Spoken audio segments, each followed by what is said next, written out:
موضوع النهارده معلم من المواضيع الدسمه والملظلظ دي اللي انت بتحبها، لان فيديو النهارده انا هقول لك ان انت ازاي تقدر انك تختبر اي مشروع عملته باستخدام الذكاء الاصطناعي وتطلع الاخطاء اللي فيه والباجز اللي فيه وكمان الثغرات اللي فيه، بس دي مش بشكل كامل يعني، وانما تقدر تطلع المشاكل اللي فيه وتختبرها، وكمان يديك برونت بحل المشكله تديه للذكاء الاصطناعي اللي انت عملت عليه المشروع يقوم حلل لك المشكله بكل سهوله. عشان افهمك، طبعا انت عارف ان الذكاء الاصطناعي هو بيكتب لنا اكواد في الوقت الحالي، يعني لو انت مش مبرمج اكيد انت عملت بالفعل قبل كده مشروع او موقع او فكره باستخدام الذكاء الاصطناعي، واكيد انت عارف ان الذكاء الاصطناعي اعمى، يعني هو بيكتب اكواد من غير ما يشوفها، وحصل معاك كتير قبل كده لما انت مثلا يعني طلبت منه موقع او مشروع او حاجه، اوقات كتيره بيطلع لك النتيجه سوداء، الشاشه سوداء اصلا مش ظاهر حاجه، لان هو اساسا اعمى ما بيشوفش، هو بيكتب الكود اللي هو حافظه متدرب عليه بس ما بيشوفش النتيجه النهائيه عامله ازاي. فبالتالي هنا بقى في الفيديو ده انا جاي اقول لك على ان انت ازاي تقدر تستغل الذكاء الاصطناعي في ان هو يختبر المواضيع اللي معموله باستخدام الذكاء الاصطناعي، لان لو انت عملت مشروع وحابب انك مثلا تعمله باشتراك شهري او تبيع مثلا خطه او مثلا تخلي الناس تستخدمه، فاكيد ان الموقع ده لازم ما يكونش فيه باجز او اخطاء، وعشان انت تقدر تجيب حد متخصص مثلا كمبرمج او غيره عشان يقدر ان هو يفحص لك الموقع ده هيبقى بالشيء الفلاني حرفيا، لان انت بتاخد من وقت، وراجل مثلا سينيور او راجل مثلا خبير في الاكواد والكلام ده، فهو ياخد مبلغ وقدره، بس الذكاء الاصطناعي بيعمله لك ببلاش، ممكن نقول ببلاش لكذا مره كده مثلا. فركز معايا، اول حاجه تعملها ان انت تنزل تحت عندك على الرابط الموجود في الوصف، وهتفتح حساب عندك على موقع تيست سبرايت. ايوه هو اسمه تيست سبرايت، انا عارف ان يجي لك رقي دلوقتي على السبرايت بس هو ده اسمه يعني. طيب طبعا فتح حساب عليه سهل جدا، هتيجي هنا عندك على جيت ستارت فور فري زي ما انت شايف، وهتقدر ان انت تسجل عن طريق جوجل، تقدر يعني بشكل اسرع، او عندك عن طريق جيت هاب او بالطريقه التقليديه، فجوجل اسرع واسهل. بعد ما تفتح حساب ده هيكون شكله او دي الواجهه الترحيبيه زي ما انت شايف. طبعا حابب اقرا براحتك يعني، تمام، بس هنا طبعا بيقول لك ان انت تقدر ان انت تعمل تشيك اللي هو للملفات، وكمان انت تقدر تضم على ديسكورد، وكمان تقدر تحصل على مساعده من اللي هو جيت هاب. هقول له هنا كونتينيو، وطبعا هقول له لا يعني سكيب فور ناو، لان هنا لو انا بالفعل اشتركت $0 لمده 30 يوم هحصل على 400 كريدت جنب ال 150 اللي انا باخدهم، يعني هعمل هنا سكيب فور ناو وهوريك دلوقتي. خليني في البدايه بس يعني ايه اطلع بره دي، لان هنا في البدايه بيقول لك ان انت تقدر تعمل يعني اختبار لللايف ويب، وانا هشرحها واحده واحده دي، ولكن خليني في البدايه ارجع للهوم، ده هيكون شكله اول ما انت تفتح حساب. هنا بيقول لك ان انت بتحصل على 150 كريدت، تمام، عشان تقدر ان انت تختبر المواقع. تقريبا اختبار المواقع اللي هو بيضم تقريبا عده اختبارات كتيره جدا، وهوريها لك دلوقتي قدامك، بياخد ما يقارب حوالي 50 كريدت 40 كريدت، فممكن يعني ال 150 كريدت دول يكونوا معاك 3 اختبارات، او يعملوا معاك 3 اختبارات بشكل مجاني. بس لو انت حابب تحصل على 400 كريدت فوق اللي هو ال 150، اذا هتيجي عندك على اللي هو تراي فور فري زي ما انت شايف، هتلاقي عندك هنا بيقول لك ان انت لمده شهر هتقدر تحصل على 400 كريدت، بس انت لازم هنا دوس هنا عندك على تراي فور فري، وتقوم هنا حاطط عندك اللي هو الفيزا بتاعتك عشان تقدر تحصل على اللي هو 400 كريدت ده لمده شهر. بس لو انت طبعا حابب انك يعني تستفاد من 150 فقط، بعد كده تاخد 400 برضو براحتك. عندك هنا طبعا الخطه المدفوعه اللي هي اللي هي الستاندرد مثلا، برضو نفس الفكره، وهتكلم عن الاسعار بعدين. المهم دلوقتي ان احنا خلينا نركز على ازاي ان انت تقدر تفحص الموقع بتاعك. اول حاجه معلم، هنا عندك الواجهه، لو انت حابب تفحص الموقع بتاعك هتيجي هنا عندك على كرييت تيست زي ما انت شايف. اول لما ادوس عليها هيظهر عندي الواجهه دي، هلاقي عندي يعني هلاقي هنا عندي 3 اختيارات. اول حاجه اللي هو اللايف ويب اب، اللي انا بقدر اعمل فحص للموقع بتاعي عن طريق اليو ار ال، بيخش بيجرب عندي اللي هو اليوزر انترفيس، اليوزر اكسبيرينس الخاصه بالموقع، وبيقول لي ايه الاخطاء اللي فيها. ده لو انا بالفعل هديله الرابط بشكل مباشر. عندي اللي هو الايجنت او الوكيل، اللي هو عباره عن السي ال اي، اللي هو بمعنى ادق ان انا اقدر ادمجه داخل السي ال اي، بمعنى ان انا مثلا جيت هنا عندي على باور شيل، على افتراض يعني جيت هنا عندي على باور شيل، وده رحت هنا مثلا عندي على الوكيل او الايجنت اللي هو باي، وانا عملت مشروع عندي على الوكيل ايجنت او باي، اقدر ان انا اربطه عندي باللي هو السي ال اي السي ال اي اللي هو يعتبر وكيل زي مثلا كلود كود، زي مثلا اوبن كود، زي مثلا باي، زي مثلا غيرها من الوكلاء اللي هم موجودين عندك في التيرمينال زي ما انت شايف. فاقدر ان انا يعني اضيف عندي المشروع بتاعي، او ان انا يعني اربطه بالمشروع بتاعي عن طريق السي ال اي، وان شاء الله دي هتكلم عنها في فيديو قادم. والاقي هنا عندي برضو اللي هو اللوكال اي دي اي، او اللي هو ام سي بي، اللي هو باختصار شديد مثلا انا لو حابب احفظ المشروع المشروع بتاعي لو انا عامله على اللي هو مثلا الفيرتوال ستوديو او اللي هو الفيجوال ستوديو، او مثلا هنا عندي على الانتي جرافيتي. فانت يعني ممكن تقدر تربطها عندك باللي هو الفيجوال ستوديو او الانتي جرافيتي، ده اللي هي برامج الاي دي اي بشكل عام. فده شيء يرجع لك انت، تمام، انت حابب تعمل ايه. بس انا في البدايه هشرح فقط عندي على اللي هو اللايف ويب اب، وان شاء الله في فيديو قادم هشرح عندي الاثنين دول. اختار هنا عندي اول واحد، ثم اروح هنا عندي على كونتينيو زي ما انت شايف. هنا اول حاجه بيطلبها مني ان انا اضيف عندي اسم المشروع. انا مثلا اضيف عندي اسم المشروع اللي انا عملته اللي هو جيسون كود تيست، ده اسم المشروع اللي انا عملته. موقع يعني عباره عن ان انا بختبر اكواد اللي هو الجيسون، تمام، واكتبها للناس طبعا المحررين اللي هم عايزين يكتبوا اكواد جيسون ومش لاقيين مثلا مكان يقدروا انهم يكتبوا فيه. فده مشروع انا عملته، بقدر ان انا اعمل المشروع واختبره وكذا حاجه تانية وافحصه وحاجات كتيره كده. وطبعا انا تعمدت ان هو يكون في بعض الاخطاء. طيب دلوقتي اجي هنا عندي، او دلوقتي طبعا هنا بيطلب مني ان انا لازم ارفع ملف عندي البي ار دي. هيقول لي طيب ايه البي ار دي ده؟ ملف البي ار دي ده باختصار شديد هو الخريطه الخاصه بالمشروع بتاع الموقع بتاعك. يعني مثلا الموقع بتاعك زي ما انت شايف عباره عن موقع فيه كل حاجه، بس الذكاء الاصطناعي لما انت تديله الرابط او الفحص او اللي هو التست سبرايت مش هيفهم ده. فانت لازم ان انت تديله او تخرج خريطه للمشروع بتاعك عشان هو يقدر ان هو ياخده ويفهم التوجه بتاعه ايه بالظبط. طيب اجيبها ازاي الخريطه دي اللي هي البي ار دي؟ سهله جدا. تروح هنا عندك على المشروع بتاعك، على افتراض المشروع بتاعنا عملته عندي على جوجل اي اي ستوديو، يعني انا بنيته عندي على جوجل اي اي ستوديو. فاروح هنا عندي على ماي اب، واروح هنا عندي على الموقع بتاعي، ودلوقتي اجي هنا عندي ككتابه زي ما انت شايف اللي هو الوصف، واكتب عندي اصنع لي ملف PRD احترافي لهذا الموقع أو هذا المشروع، ويكون الملف احترافي وباللغة الإنجليزية وفيه كافة التفاصيل. ده البرونت اللي انت هتكتبه عادي جدا. بعد كده أقوم هنا دايس عندي على انتر. لو انت رحت هنا عندك على كود زي ما انت شايف هتلاقي هنا ان مفيش ملف اسمه PRD، ولكن هو اوتوماتيك دلوقتي الذكاء الاصطناعي يبدأ ان هو ينشئ ملف اللي هو اسمه PRD او الخريطة الخاصة بالموقع اللي انا عملته. زي ما انت شايف دلوقتي ان هو خلص انشاء الملف.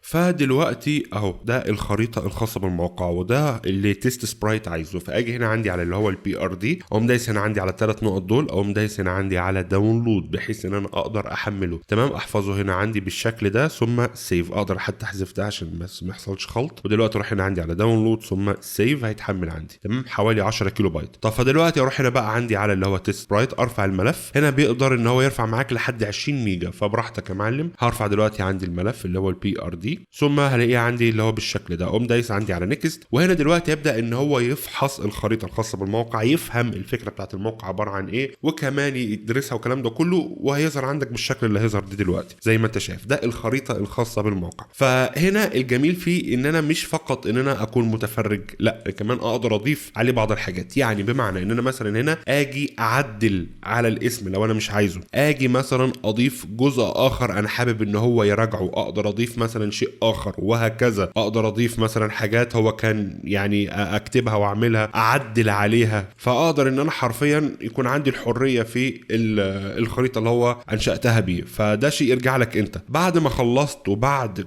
ما انتهينا يعني من الخريطه والكلام ده كله، اجي هنا عندي على نيكست، هيظهر عندي بالشكل ده. هنا في البدايه بيقول لك يعني عندك 2 من التايب تيست، تمام، او نوعين من الاختبار. اول اختبار اللي هو الباك اند الخاص بموقعك، عن طريق ان انت مثلا المشروع بتاعك محتاج تعمل له اي بي اي عشان يقدر ان هو يخش على يعني الاكواد الخاصه بالموقع والكلام ده كله. ده يعني ممكن نقول طريقه طويله شويه ومعقده سيكا، فممكن نتخطاها، ولكن احنا هنركز على اللي هو الطريقه الاسهل اللي انت بتقدر تديله الرابط بشكل مباشر. هتلاقي فهنا هتروح عندك على اللي هو الفرونت يو ار ال، فهنا اديله رابط المشروع بتاعي زي ما انت شايف، كوبي، ومن هنا رايح ومديله رابط المشروع بتاعي. هنا بيقول لي انت ممكن تقدر تضيف وصف، تمام، للمشروع بتاعك، يعني سياق او تعليمات اضافيه، او مثلا هو يعمل ايه وما يعملش ايه والكلام ده كله. واقدر كمان اديله وصف بحيث ان هو يركز على ايه والاختبار يكون ازاي والحاجات دي كلها. عندي هنا طبعا اللي هو التست اكاونت. طيب ايه التست اكاونت ده؟ التست اكاونت ده على افتراض لو انا الموقع بتاعي اللي انا عامله فيه ميزه ان انا انشئ حساب، يعني زي ما انت شايف ان انا بالفعل عملت ميزه ان انا انشئ حساب اللي هو يحط الاسم الكامل، البريد الالكتروني، كلمه المرور وخلافه. وعندك برضو ميزه الدخول الفوري بحساب تجريبي. وعندك هنا ان انا اقدر اني بالفعل بعد ما عملت حساب اضيف عندي الايميل والباسورد. فانا اوريدي فتحت حساب، فانا دلوقتي هضيف عندي البيانات الخاصه بالحساب بتاعي اللي هو الايميل بتاع الدخول، اللي هو الدخول للموقع اقصد. يعني لازم انت بالفعل تكون مسجل قبل كده، او انت سجلت قبل كده، او تديله الايميل والباسورد بتاعك انت او اليوزر بتاعك انت عشان هو يدخل ويجرب، كأن بالظبط في شخص بيتفاعل وبيختبر جوه الموقع. فدلوقتي هديله الايميل واديت له الباسورد زي ما انت شايف. اما عندي اللي هو التست فايل بيتا ده مثلا اقدر ارفع له صور، ارفع له معلومات PDF مثلا، حاجات هو يقدر ان هو يستخدمها جوه الموقع وهكذا. بس دي لسه يعني زي ما نقول في مرحله البيتا وفقط مخصصه للحسابات البرو، فاحنا هنتجنبها دلوقتي لانها طبعا للحسابات المدفوعه فقط. ولكن انت تقدر ان انت ترفع له صور شخصيه او بروفايل، معلومات مثلا بتاع ملفات PDF والحاجات دي كلها عشان يقدر ان هو يتفاعل بيها جوه الموقع ويكون اختبار شامل اكتر. فعموما يعني دلوقتي بعد ما اديت له البيانات كلها فهو هنا دايس عندي على نيكست، وهنا طبعا بقى يعني هيبدا ان هو يعمل الاختبار. والاختبارات بتاعته هتكون عباره عن كأن في حد بيفتح المتصفح وحرفيا هو بيستخدم الموقع بداخله. فهنشوف. تمام، دلوقتي زي ما انت شايف ان هو بالفعل فتح وبيعمل اختبار من داخل الموقع ذات نفسه. هنا طبعا بيعمل اختبار للاكواد او فحص ليه اللي هو الواجهه المتعلقه بالاكواد. هتلاقي عندك هنا برضو اختبار اخر اللي هو الوان كليك اوتو، ده برضو يعني بيعمل اختبار للتسجيل في الحساب وبيشوف بالفعل يعني هل هيحصل اخطاء. زي ما انت شايف حط الايميل بتاعي، هيحط الباسورد يعني وخلافه، ويبدا ان هو يجرب كل حاجه، بيشوف بالفعل دخل الاخطاء اللي واجهتني والحاجات دي كلها. هنا طبعا بيقول لي عندي الايميل نوت كونفيرم، فغالبا كده انا يعني في حاجه غلط عملتها. هنا بيجرب كل حاجه. هنا برضه هتلاقي عندك ان هو يعني برضه نفس الفكره ان هو بيفتح حساب اللي هو المالتي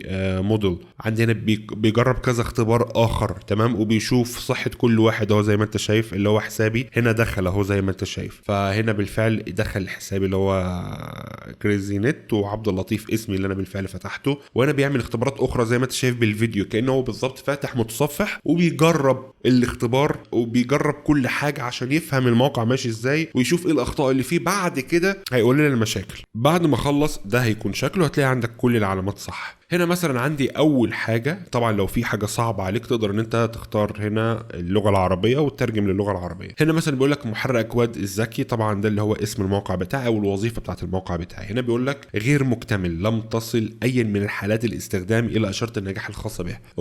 انظر تفاصيل كل مسار، ودي المسارات زي ما انت شايف، تمام، غير مكتمل. هنا بيقول لي تم الانتقال الى منصه يعني اللي هي منصه جيسون والتحقق منها. تم الوصول الى منصه التحقق من خيارات البدء. تم النقر على ابدا الاستخدام الان. تم نقلها الى صفحه مدقق ومنسق الجيسون. تم الوصول الى صفحه محرر جيسون، وهكذا. بيقول لي فين المشكله بالظبط. فهو بالفعل واجه مشكله، فبالتالي هو هيديني برومبت لحلها. عندي هنا بيقول لي اصلاح المحرك تلقائيا بنقره واحده، بالفعل شغال معايا تمام، بيقول لي ناجح. عندي اللي بيقول لي عرض مساحه العمل متعدد الوسائط زي ما انت شايف. هنا بيقول لي تم ملء حقل البريد الالكتروني، شغال. تم ملء حقل كلمه المرور، شغال. النقر على زر التسجيل، شغال، وهكذا. قام الموظف بملء الحقوق المطلوبه يعني ببيانات صحيحه ودخل من المره الاولى. عندي هنا المصدرون ومولدات الاكواد. المصدرون ومولدات الاكواد غير مكتمل، لم تصل اي من حالات الاستخدام الى اشاره النجاح الخاصه بها. انظر التفاصيل. هنا بيقول لي عندي اللي هو السب بيز اللي هو الداتا بيز الخاصه بالموقع، لان انا موقعي ربطته عندي موقع سب بيز اللي هو بيخليني اعمل داتا بيز. وعندي في الموقع هنا بيقول لي انتقل الى صفحه التسجيل الدخول سب بيز، تمام، املاء الخانات وكل حاجه، وان انا اسجل في مشكله. وانا زي ما قلت لك ان انا بالفعل تعمدت ان انا اترك بعض الاخطاء من غير ما اصلحها عشان الموقع يكتشف ده بنفسه. بالفعل اكتشف حاجات انا اساسا ما خدتش بالي منها، يعني دي انا ما شفتهاش، دي انا ما خدتش بالي منها، فهو فحص وعرفني ايه المشكله. عندي الامان والمصادقه كويس، تمام، زي ما انت شايف كل حاجه بالفعل شغاله تمام. التدوين وامكانيات الوصول زي ما انت شايف برضو، فهو بالفعل عرفني ايه المشاكل بالظبط. طيب دلوقتي اقول له مثلا المواصله، تمام، ان انا اعمل اختبار بقى اخر اللي هو انشاء خطه الاختبار الخاص بك. زي ما انت شايف دلوقتي ظهر لي اختبار اخر بيقول لي تفاصيل مسوده خطه الاختبار. هنا طبعا بيقول لي ايه الاولويه، يعني هل بالفعل هي الاولويه اللي هي خطر جدا محتاج انها تتعدل في غايه السرعه، ولا ميديوم يعني حاجه ممكن انها تتساب ولكن يفضل انها ما تتسابش، وحاجه تمام. فانا مثلا لو جيت عندي على اول واحده هنا بيقول لي اسم الاختبار، ايه الاختبار اللي هو عمله. مثلا اجي ابص هنا عندي بيقول لي محرر اكواد ذكي ومحلل رموز اللي هو جيسون في المتصفح. ايه وصف الاختبار اللي هو عمله كذا، يعني يتحقق هذا الاختبار من قدره المستخدم على فتح المحرر متكرر وادخال بيانات جيسون وعرض المحتوى مع تمييز صغرى وخلافه. هنا حصل معاه خطأ ما، بس الخطأ مش من اللي هو تيست سبرايت، لا الخطأ من الموقع، ان هو واجه مشكلة ما انا ما شفتهاش، فهو بالفعل في الاختبار واجه ده، فهو بالتالي هيحلل وبعد كده يديني برومت ان انا اصلحه. فدلوقتي زي ما انت شايف هنا بيقول لي والله الحاجات اللي هو ايه يعني اختبرها عندي اللي هو هاي في يعني في خطورة المفروض ان انت تصلحه دلوقتي، ميديم ما فيهوش خطورة قوي بس يفضل ان انت تصلحه، وعندك اللي هو لو خطورته يعني منخفضة جدا او ممكن نقول اللي هو ما فيهوش خطورة ولكن برضو يعني دي اختبارات مهمة جدا. فادوس هنا عندي على انشاء اختبار وابدا دلوقتي ان انا اتوجه للاختبار الاخير. زي ما انت شايف هنا في الاختبار الاخير ده اسمه اختبار التكامل، يعني بيعمل حوالي 25 اختبار. هنا يعني بيفحص الموقع بشكل اعمق بحيث ان هو كل مشكله يعرض لك بالظبط هو حصل معاه ايه ويوريها لك بالفيديو. هوريك دلوقتي بس انتظر عندي لحد ما يخلص، وهوريك دلوقتي هو سجلها فيديو ازاي وبيوريك المشكله اللي حصلت معاه ايه وايه الامر اللي هو اساسا الذكاء الاصطناعي ادى لنفسه، وكمان ايه الحل والكيس او المشكله او يعني حصل ايه لما عمل ايه. فاهم قصدي؟ فهو ده فكرة الاختبار ده. فانتظر عندي لحد اما يخلص وبعد كده ان شاء الله هنشوف النتيجة النهائية تكون عاملة ازاي. تمام دلوقتي زي ما انت شايف ان هو الحمد لله خلص. فهنا تعالى مثلا يعني نشوف الاختبارات اللي هو عملها. بيقول لك هنا المصدرون ومولدات الاكواد اللي هو الجيسون مثلا. هنا بيعمل اختبار زي ما انت شايف. اقدر ان انا حتى يعني اكبر الفيديو شويه تمام واقدر هنا اشغله. هنا بيقول لي الاختبار اللي هو عمله ازاي، يعني مثلا دخل هنا عندي على اللي هو محرر الاكواد في الاعلى، وهنا طبعا بشوف يعني انا بشوف الخطوات اللي هو بيعملها. كتب كود، الكود تمام، حاول ان هو صلحه بالفعل تمام باستخدام الذكاء الاصطناعي او الاي اي. هنا اقدر مثلا انا اعمل كوبي ليه، فهو بيختبر حرفيا كل حاجه في الموقع وبيقول لي بالفعل هل هو شغال ولا لا، بعمل ليه اكسبورت، بعمل ليه كذا، الضغط بتاع الكود نفسه شغال ولا لا. انا حتى كمان ممكن اسيب لكم رابط الموقع او رابط الفكره دي تحت في الوصف للي حابب يستفاد منها. يعني زي ما انت شايف هنا طبعا يعني هنا في نقطه مهمه قوي. هنا طبعا بيقول الخطوات اللي هو عملها زي ما انت شايف ده صحيح، اللي هو الستيب 1 ستيب 2 اللي هو الكليك مثلا على اللي هو على الانجليش بوتن اللي انا طبعا بص هتلاقي عندك هنا ايه في اللي هو السهم هنا اهو زي ما انت شايف داس عليه هنا اهو، ثم داس عندي على اللي هو ابدا استخدام زي ما انت شايف السهم. فهو بيعرفني الخطوات اللي هو عملها واحده واحده. اقدر ان انا اتحدث معاه من هنا اهو مثلا اقول له في حاجه حصلت في الاختبار، في حاجه المفروض انها كانت تتعمل، في حاجه المفروض كذا كذا. فاقدر ان انا حرفيا يعني اكون معاه خطوه بخطوه وادردش مع الذكاء الاصطناعي كمان تمام. عندي انا مثلا بيقول لي الامان ومصادقه البيانات اللي هو في اللي هو الكلود. هتلاقي عندك هنا بيقول لك نتيجه الاختبار تم حظر الاختبار، تعذر تشغيل الاختبار، يبدو ان الحساب غير موثوق. هنا بيقول لي ايه الخطا او الكيس. هنا بيقول لي تعتذر عن تشغيل الاختبار، يبدو ان الحساب غير موثوق، تم حظر تسجيل الدخول تمام. يعني هو ما عرفش يعمل تسجيل دخول ده في البدايه. طيب السبب كان ايه؟ مش متوفر. يصلح هو كان المفروض كان يديني برونت بس طبعا هو هيديني برونت نهائي. يعني هنا مثلا عندي بيقول لي فشل زي ما انت شايف. طيب فشل ليه؟ مثلا اجي دلوقتي اعمل كده اهو اعرف ايه السبب. في سبب بناء في المخرجات الخاصه بالايه بالوقت الفعلي، فهو في سبب هنا اللي هو الخطا، فهو برضو ايه عرفه كانه خطا زي ما انت شايف تمام. عندي هنا قال لي السبب والبرونت اللي بيصلحه، يعني ده زي ما انت شايف اللي هو الخطا اللي حصل معاه والسبب ليه، عشان يعني السبب ليه كان عمل كده والبرونت اللي بيصلح هذا الشيء. فاهم قصدي؟ فهو صراحه ممتاز جدا. طيب على افتراض انا بالفعل عايز بقى اصلح الكلام ده كله دفعه واحده، اعمل ايه؟ هتيجي هنا عندك على تقرير الاختبار زي ما انت شايف، ادوس عليه هيظهر عندي التقرير النهائي. التقرير النهائي بيقول لي ان انا عندي 21 اختبار عدوا، 2 فشلوا و2 بلوك، يعني بمعنى اصح في بعض الاخطاء فيه بس ممكن يعدوا لو تصلحوا، وفي بعض الاخطاء فاشله يعني لازم تصلحها بوجه عاجل. فانت حابب تحمل الاختبار حمله. طيب ده البرومت تمام اللي انت بتنسخه وتديه للايه، بس طبعا انسخه باللغه الانجليزيه مش باللغه العربيه. ده البرومت اللي انا مثلا انسخه واديه مثلا عندي اللي هو جوجل اي ستوديو زي ما انت شايف، اديه هنا اهو عشان يبدا يصلح لي المشاكل دي. مثلا اقول له مثلا هنا زي ما انت شايف انتر تمام، اديله البرومت وهو هيبدا بقى ياخد المشاكل اللي هو بالفعل موقع تيست سبرايت حلها، وهيبدا ان هو يحلها هنا هو عن طريق برومت واحد. يعني هو اداني برومت واحد احل بيه المشاكل دي كلها. هنا طبعا بيديني كمان ايه يعني في بعض النصايح، بيقول لك ما الذي يمكن ان يكون افضل من ذلك. هنا بيديك بعض النصايح، بيقول لك تتمركز المشكلتين الرئيسيين في مسار المستخدم المحدد. اولا يرفض نظام المصادقه السحابيه تمام وهكذا. طيب التوصيات تمام، هنا طبعا بيقول لي اصلح عمليه التحقق التحقق من المصادقه اولا، تاكد من ضروره يعني اللي هو الايه يعني حساب الاختبار وهكذا. فهو بالفعل بيسهل عليا الدنيا في الفحص، يعني عرفني ايه بالفعل اللي ممكن يكون افضل واللي انا ايه المفروض اعمله، فاهم قصدي؟ فهو حلو قوي الصراحه في الموضوع ده. طيب دلوقتي بقى تعالى نعرف، يعني دلوقتي انا شرحت لكم الطريقه الاسهل للاختبار. ان شاء الله في فيديو قادم يعني هشرح لكم عندك اللي هو الايه اللي هو السي ال اي وكمان الاي دي اي. وهنا عندك طبعا لو انت رحت هنا عشان نشوف افتراض الخطط، تلاقي عندك ان انت بتقدر تحصل على 1600 كريدت في الشهر